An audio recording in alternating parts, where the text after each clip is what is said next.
ഈ കാവ്യ മാധവൻ എന്ന് പറയുന്നത് കേരള സ്ത്രീകളുടെ സ്ത്രീത്വത്തിന്റെ ഒരു മുഖമാണ് കാവ്യ മാധവൻ എന്നൊക്കെ പറഞ്ഞു. അന്ന് ഞാൻ അവിടെ ഖണ്ഡിച്ചൊരു കാര്യം പറഞ്ഞു, പറയാൻ പാടില്ലാത്തായിരുന്നു, എന്നാലും പറഞ്ഞു. ഞാൻ പറഞ്ഞു, ഇവര് ഒരു ചെറുപ്പക്കാരനെ കല്യാണം കഴിച്ച് ദുബായിക്ക് പോയിട്ട് അവിടെ നിന്ന് അവന്റെ കുടുംബം മൊത്തം തകർത്തിട്ട് തിരിച്ചു വന്നു. രണ്ടാമത് ഇവിടെ കാത്തിരുന്നിട്ട് മര്യാദയ്ക്ക് നടന്നുകൊണ്ടിരുന്ന ഒരു കുടുംബത്തിലെ ഒരു സ്ത്രീയെ പുറത്താക്കിയിട്ട് ആ സ്ഥാനത്ത് കയറിയിരുന്നു. ഇവരെയൊക്കെ എങ്ങനെയാണ് ഈ കേരള സ്ത്രീത്വത്തിന്റെ ഒരു പര്യായം അല്ലെങ്കിൽ മുഖമായിട്ട് കാണുന്നതെന്ന് ഞാൻ ചോദിച്ചു. പിന്നെ ഒരാളിന്റെ മുഖം കണ്ടല്ല അയാളുടെ ഒരു ക്രിമിനൽ ബാക്ക്ഗ്രൗണ്ടിനെ കുറിച്ച് നമ്മൾ മാർക്കിടാനുള്ളത്. നമ്മൾ ഈ ഒരാളുടെ സൗന്ദര്യമുണ്ട് എന്ന് വെച്ചിട്ട് അല്ലെങ്കിൽ ഒരു വളരെ കുലീനമായിട്ടുള്ള ഒരു മുഖവും പ്രകൃതവും ഉണ്ടെന്ന് വെച്ചിട്ട് അവർ കുറ്റം ചെയ്യില്ല എന്ന് പറയുന്നത് അത് എത്രത്തോളം ശരിയാണ്? ഈ സിനിമയുമായി ബന്ധപ്പെട്ട് ഞാൻ അവിടെ പ്രവർത്തിച്ചുകൊണ്ടിരിക്കുന്ന കാലഘട്ടത്താണ് അവരെ കല്യാണം കഴിച്ചുകൊണ്ട് അവിടെ വരുന്നത്. കാരണം ഈ കേസൊക്കെ നടക്കുന്നതിന് ഒരു 3 മാസത്തേക്ക് മുമ്പാണ് അവരുടെ കല്യാണം നടന്നിരിക്കുന്നത്. നവംബറിലാണെന്ന് തോന്നുന്നു കല്യാണം, ഡിസംബർ, ജനുവരി, ഫെബ്രുവരി 17 ഇത് നടക്കുന്നത്. അവരുടെ ഒരു കുലീനത്വവും സൗന്ദര്യവും അവരുടെ ഒരു സംസാരവും വെച്ചിട്ട് അവർക്ക് ഇതൊന്നും ചെയ്തുകൂടാ എന്ന് നമ്മൾ വിചാരിക്കുന്നെങ്കിൽ അത് തെറ്റാണ്. 2 തരത്തിൽ പറയുന്നുണ്ട്. ഇത് കാവ്യ ചെയ്തതാണ്,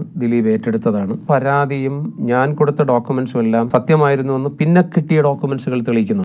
ഒന്ന്, ദിലീപ് അവിടെ വെച്ച് പറയുന്നു, ഈ ശിക്ഷ ഞാൻ അനുഭവിക്കേണ്ടതല്ല, ഇത് മറ്റൊരു പെണ്ണ് അനുഭവിക്കേണ്ടതാണ്. അവരെ നമ്മൾ രക്ഷിച്ച് കൊണ്ടുപോയിട്ട് അവസാനം ഞാൻ ശിക്ഷിക്കപ്പെട്ടു. ഇതിൽ എന്റെ പരാതിയിൽ പറഞ്ഞിട്ടുള്ളത് ഇതാണ്: ഒന്നുകിൽ ഇദ്ദേഹത്തിന് പങ്കുണ്ടെങ്കിൽ, ഇല്ലെങ്കിൽ അതിൽ പങ്ക് എടുത്തിട്ടുള്ളയാൾ ഇദ്ദേഹത്തിന്റെ കൂടെയുണ്ട്. ദിലീപ് ഒരാളിനെ രക്ഷിക്കണമെങ്കിൽ, പ്രത്യേകിച്ച് ഇങ്ങനെ ഒരു കേസിൽ രക്ഷിക്കണമെങ്കിൽ ആരായിരിക്കണം? ഒരുപക്ഷെ അദ്ദേഹത്തിന്റെ മനസ്സിന്റെ വേദന ഒരല്പം മദ്യപിച്ചപ്പോൾ പുറത്തു വന്നതായിരിക്കാം. മനസ്സിന്റെ വേദന ചിലപ്പം പുറത്തു വന്നായിരിക്കാം. ഒരുപക്ഷെ ഞാനും അപ്പോഴും ചിന്തിക്കുന്നുണ്ട്, ഇദ്ദേഹം തെറ്റുകാരനായിരിക്കില്ല, ചിലപ്പോൾ ആർക്കോ വേണ്ടി പെട്ടതായിരിക്കാം, വേറൊരു സ്ത്രീക്ക് വേണ്ടി, ആരെങ്കിലും ആയിക്കൊണ്ട് വിട്ടെ, ഞാൻ പേര് പറയുന്നില്ല. അവരെ ഏറ്റവും രക്ഷിക്കണമെന്ന് അദ്ദേഹത്തിന് ഏറ്റവും അടുപ്പമുള്ള ആളായിരിക്കണമല്ലോ. അദ്ദേഹത്തിന് ഏറ്റവും വേണ്ടപ്പെട്ട സഹോദരിയോ ഭാര്യയോ അമ്മയോ അതുപോലെ ആ കാറ്റഗറിയിൽ പെടുന്ന ആരെങ്കിലും ആയിരിക്കണമല്ലോ അദ്ദേഹം രക്ഷിക്കണമെങ്കിൽ. ഇത്രയും വലിയൊരു ക്രിമിനൽ കേസിൽ നിന്ന് സ്വയം പെട്ടിട്ട് രക്ഷിക്കണമെന്നുണ്ടെങ്കിൽ അത്രയും അടുത്ത ആളായിരിക്കണമെന്ന് ഞാൻ അന്നേ തെറ്റിദ്ധരിച്ചിരുന്നു. പക്ഷേ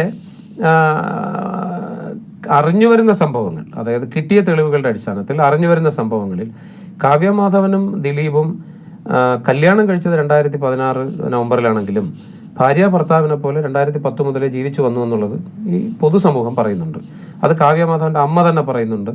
അപ്പോൾ അതുകൊണ്ട് തന്നെ അവർക്കിടയിൽ ഒരു രഹസ്യമുണ്ടായിരുന്നില്ല എന്നുള്ളതാണ്. അവർക്കിടയിൽ കാവ്യക്കൊരു രഹസ്യം ഉണ്ടെങ്കിൽ അത് ദിലീപിന് അറിയാം, ദിലീപിന് ഒരു രഹസ്യം ഉണ്ടെങ്കിൽ കാവ്യക്ക് അറിയാം, കാവ്യ ഒരു കൊട്ടേഷൻ കൊടുത്താൽ ദിലീപ് അറിയും, ദിലീപ് ഒരു കൊട്ടേഷൻ കൊടുത്താൽ കാവ്യ അറിയും എന്നുള്ള ഒരു അവസ്ഥയിലോട്ടാണ് യഥാർത്ഥത്തിൽ ഇപ്പോൾ ഉള്ള കാര്യങ്ങൾ വന്നുകൊണ്ടിരിക്കുന്നതെന്നാണ് ഒരു കോമൺ മാൻ എന്നുള്ള നിലയ്ക്ക് ഞാൻ മനസ്സിലാക്കി. ഇപ്പോൾ ഈ നടി ആക്രമിക്കപ്പെട്ട വിഷയത്തിൽ ഞാൻ കൊടുത്ത പരാതിയിൽ അത് ദിലീപാണ് ചെയ്തതെന്ന് ഞാൻ ഇതുവരെ ഒരു സ്ഥലത്തും പറഞ്ഞിട്ടില്ല, കാവ്യയാണ് ചെയ്തതെന്ന് ഞാൻ പറഞ്ഞിട്ടില്ല.